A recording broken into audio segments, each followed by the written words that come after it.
माँ के 5 हक जो हर बेटे पर फर्ज हैं।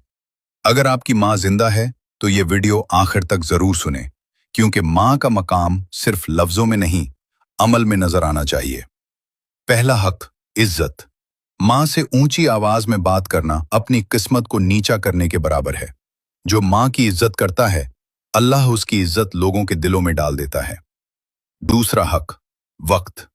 माँ को पैसे से ज्यादा आपका वक्त चाहिए होता है। दिन में सिर्फ चंद मिनट बैठकर बात कर लेना उसके दिल को सुकून दे देता है। तीसरा हक, खिदमत। माँ ने आपको बचपन में संभाला, अब बुढ़ापे में उसे सहारा देना आपकी जिम्मेदारी है। खिदमत कभी जाया नहीं जाती। चौथा हक, दुआ लेना। माँ की एक सच्ची दुआ आपकी तकदीर बदल सकती है, और माँ की आह इंसान को कहीं का नहीं छोड़ती। पांचवां हक, सब्र। अगर माँ कभी सख्त बात भी कर दे तो याद रखें, वो आपकी बुराई नहीं, आपकी भलाई चाहती है।